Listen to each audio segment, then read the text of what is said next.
great to have you here. I'm really excited to be here. I didn't think I've ever prayed so hard for a pope to be selected. Oh, yeah, for me to be back. Yes, I'm very happy to be back. We got a great show today. We're helping you figure out your anger IQ. I just took the test. You took the test as well. Yes, I don't know how I did. How did you do? I don't know yet. It's going to be, we're going to reveal. No, I did try to cheat. No, I tried to cheat a little bit. Oh, you did? But we've actually posted a quiz on our website, andersoncooper.com, so you can go there right now while you're watching the show and take your anger IQ, and I recommend you do that because it's actually kind of fascinating. We'll tell you what it means a little bit ahead. We're also going undercover to test just how quickly people lose their cool, because when I get angry, I never say anything. I just get really quiet. That's my form of anger. Too. I'm kind of passive aggressive. I push it deep down inside, and I let it form into an ulcer. Does it fester and then you erupt like a volcano? Yeah. Well, no, I don't erupt ever. I get tighter and tighter and tighter, and finally, I'm going to kill somebody someday. Wow. Yeah. Watch out. If you see Anderson cross the street. It'll be like 48 years of anger just boiling up. I actually got angry at myself for not getting angry enough at someone who I thought deserved it, which is how messed up I am. But yes. Well, I heard you get angry you've had a number of anger explosions lately. I heard you had a cab. There was a cab incident. Oh my God! And you know who you are. This blonde woman yesterday. See, this is her karma. Now I'm gonna out her. Right. No, I'm not. That's the great thing about having a TV show, right? Is because you can just think like, oh yeah, you can be a jerk to me now. I'm going to talk about you on TV. Yes, you wait till tomorrow. Yes. No, honestly, I'll tell you yesterday at 9:15 a.m. on Houston near the FDR. You know who you are. Blonde-haired woman with too tight chocolate stretch pants and these like beige suede, I'll call them what they were, hooker shoes. Okay, all right. They were. I was Okay. like, where are you going in such a hurry at 9 a.m.? Well, maybe she had some business to take care of. Or where's she coming from? No, and I had been freezing out there for 20 minutes, waiting till everyone else who was there before me gets a cab. Then it was my turn, and she literally is like across the street, and the traffic is going west, and there's the cab slowing down, and I actually yell at her across the intersection. I'm like, you're not planning on taking that cab, are you? Because you know I've been waiting here. And then she sees, last minute, to save herself, a cab coming toward us. And she says, well, I thought you were taking that one. I'm like, really? Why don't you take that one? Since you're the second person here. She actually got... I hate it when, I mean, and for those of you, how many of you are not from New York? Anybody here visiting? Okay, a bunch of people visiting.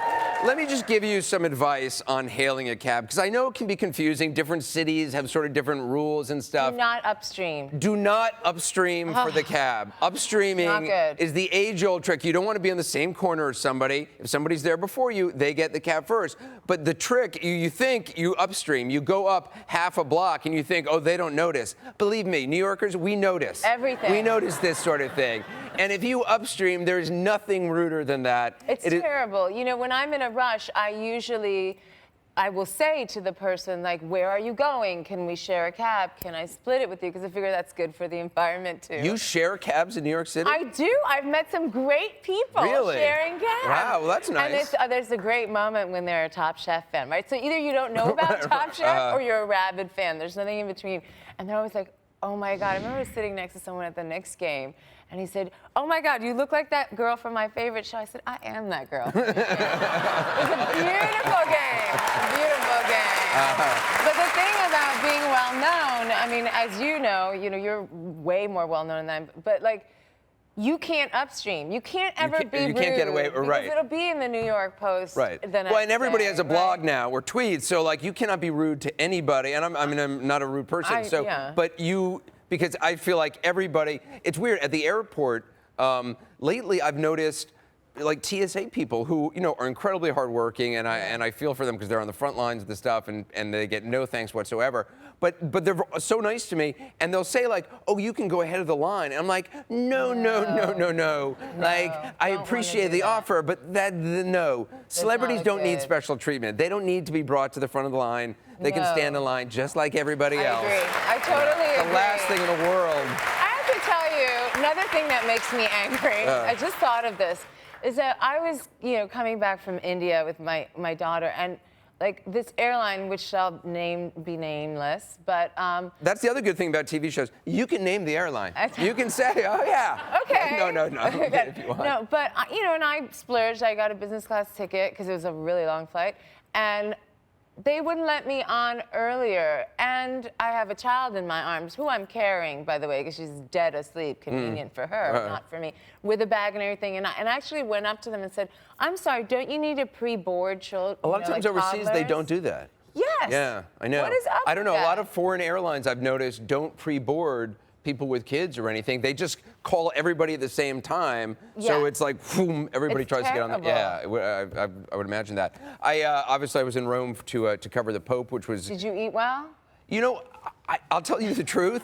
Let's get to the important stuff. I was staying in a hotel, and I ordered room service the first day, and it was so expensive. Yeah. I was in euros as opposed to dollars, and I thought it was in dollars, and then I realized euros, it's even more expensive.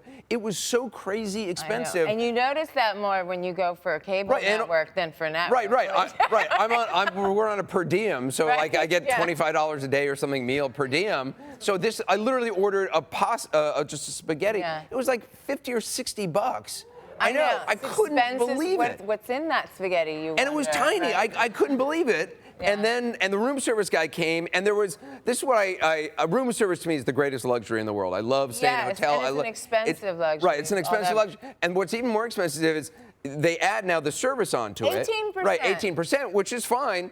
But then there's an extra thing it says extra gratuity. For what? And I always feel pressured because I feel like And they're standing right there. the guy's standing right there, so I should give him a tip, but he's already got the tip. He's got the 18%. The whole tipping thing, you'd think it would be better overseas because whenever those people come over here, they never tip enough. So you don't have to tip. I used to work as a waiter in New York, and whenever like French people would show up, I'd be like, oh no, I'm not getting a tip now. I know. I was a waitress in high school. I worked at this pizzeria, and every now and then we would get a foreign customer, and it was the same thing. But my thing is like, why don't we just pay everybody the proper wage? And so there's not this awkward moment of I want to get extra for doing my job because I don't get paid. Well, I used to, it was literally Right? when I would get French people as a waiter, I would try to work into the conversation like, we tip here, don't you? Right. I'd be like, welcome to America where we tip. Welcome. Yes, it's called, but in French you have a phrase for it. It's called pourboire.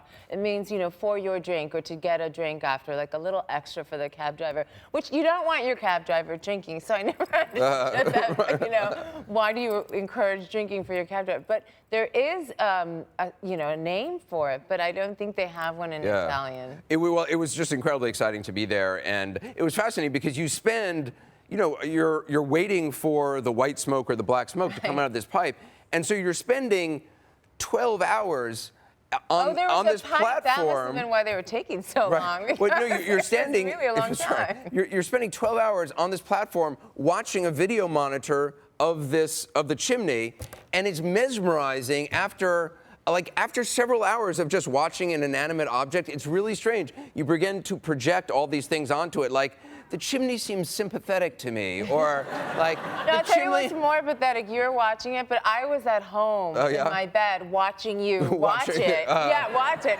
And all ththese people under their umbrellas, these poor nuns freezing, happy as clams. Clapping, singing songs, everybody playing just the watching this guitar. pipe. It's so fast. I mean, literally, by hour 10, I was like, the pipe is speaking to me. It's saying something. Like, it looks angry. The chimney looks angry. And then a bird would come and land on you. You'd be like, oh my God, there's a bird on the chimney. This is crazy. That's this a is sign. nuts. That's a sign from God. Right. That something is happening. Yeah, I know. And then finally smoke would come out, and literally, there was one point, Chris Cuomo and I were both on the air together, and he turned away for just a second, and that's when the first smoke came out, and I yelled, smoke! There's smoke! There's smoke! There's smoke! No, did you know that the Italian bishop sent congratulation emails to the wrong guy this morning? I saw that, yeah. Because no one expected it to be Bergoglio, who's now Pope Francis. I think it was very shrewd. It was a great marketing thing because, so much of Catholics in the world speak Spanish from Latin America. I thought it's really important that the Pope can communicate. Yeah, yeah. I mean, Brazil has the largest Catholic population anywhere. He's from neighboring Argentina. Right? Yeah, well, yes, of course. but it's an incredibly, it was just an incredibly exciting time, and it was an honor to be there. We got to take a quick break. We'll have more of the first 15 when we come back. Sorry.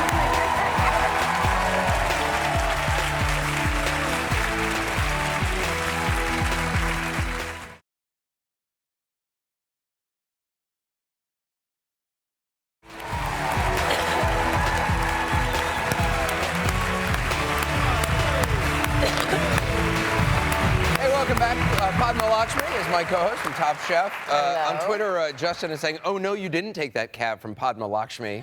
Oh no, she did. Oh yes, she did. And you know she lives in my neighborhood because it was so early in the morning. What? I mean, for people who wear those kind of shoes. And I hope you're watching this, blonde lady, with your roots showing. So a couple things in the news to talk about. You'll be sorry. She will be sorry. There's no doubt about that. She'll be like, "Oh my God, Padma Lakshmi's talking about me right now." That's right. So, yesterday on the show, we tackled the vacation nightmares, although I heard we did. I was away for it. But now, not just one, you probably heard about this new Carnival cruise line, the Dream, which has been having issues, and now they're flying. Nightmare now. Right, they're now flying people off this ship. But now there's another Carnival cruise line, Carnival Legend, which is having some mechanical issues. It's affecting its sailing speed, so I guess it's going much slower, and it's heading back to port early. So this is the worst news for Carnival Cruise Line to have two things. In addition to that one from a couple of days ago, and I swear every time, I've said this before, but every time I see a news story about Carnival Cruise Line, all I can think about is Kathy Lee singing, "If they could see us now, we're on a fun cruise." No, I have to tell you, I took a cruise recently, not a Carnival cruise, a celebrity cruise, which let me say off the bat was uneventful and pleasant and nice. Thank God, because we were filming on it. And right, you filmed the show. I filmed the show on the way from Seattle to Alaska. On the boat, on the celebrity yacht, excuse me. And I am a serial masochist, so not only was I filming on this ship with my daughter, I also invited my parents to join us. Okay. Well, that's nice. Free childcare. Well, that's the nice thing about a cruise is you can have the whole family. It was my dad's 60th birthday, and so I gave them as a present this week-long cruise, and it was really nice. And talking to a lot of the other passengers and stuff, people save all year long to go on a cruise. Like, it's a really big deal. You have to ask for vacation time at the same time your husband asks for vacation time. You have to make sure it coincides with the children's, holidays. And it's great for people who have families because you somehow have a false sense of security knowing that your child, even though is not within your vision, is somewhere on the ship. Never mind that it's three city blocks But there's activities away. And there's other kids. Right. So I can imagine. And then I read about these Carnival cruises that they're offering 50% of the value of this cruise. They should offer 200%. Because you can't get that time back. And imagine, it's very anxiety creating, right? You can't get off this sense of being trapped. Yeah, on literally. the ship. Some of at least they're flying the ones off the Dream. Rosette on Facebook says, been on 9 cruises, never had a problem. 5 of those were Carnival. So obviously, good. But it's certainly not great publicity for Carnival. There's a couple other things. I don't know if you've seen this show on Animal Planet. They have a series called Finding Bigfoot. The fact they can make an entire series out of Finding Bigfoot, I think we can safely say there is no Bigfoot.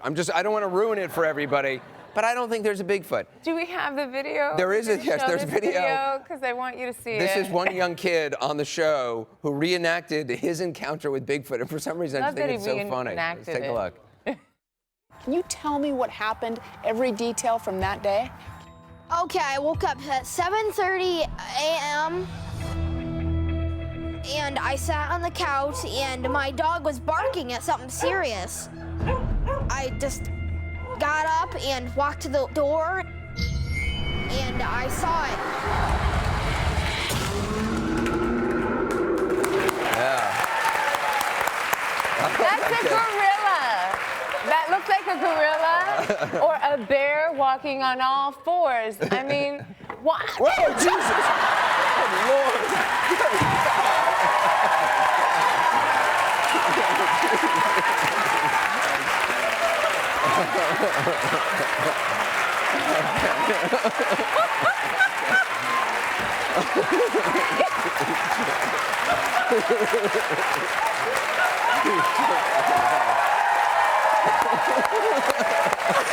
I almost peed in my pants. I think I did pee in my pants. A little. Did you say you peed in your pants? A little, just a little.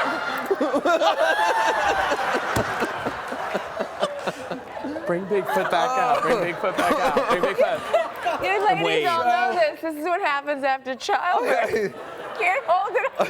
And I had a cesarean. It's so funny. they kept saying like, oh, we want you guys to talk about the Bigfoot clip. And I was like, that is so creepy. Can I give you? That is a creepy outfit. Wow.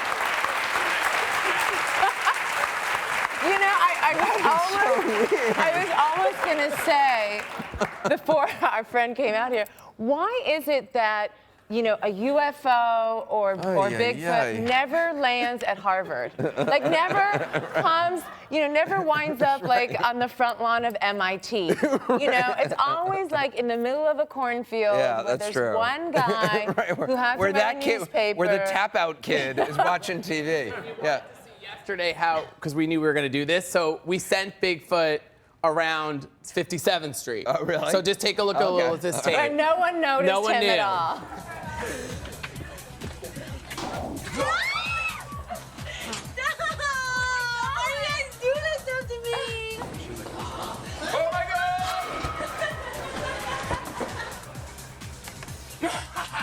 Oh my God!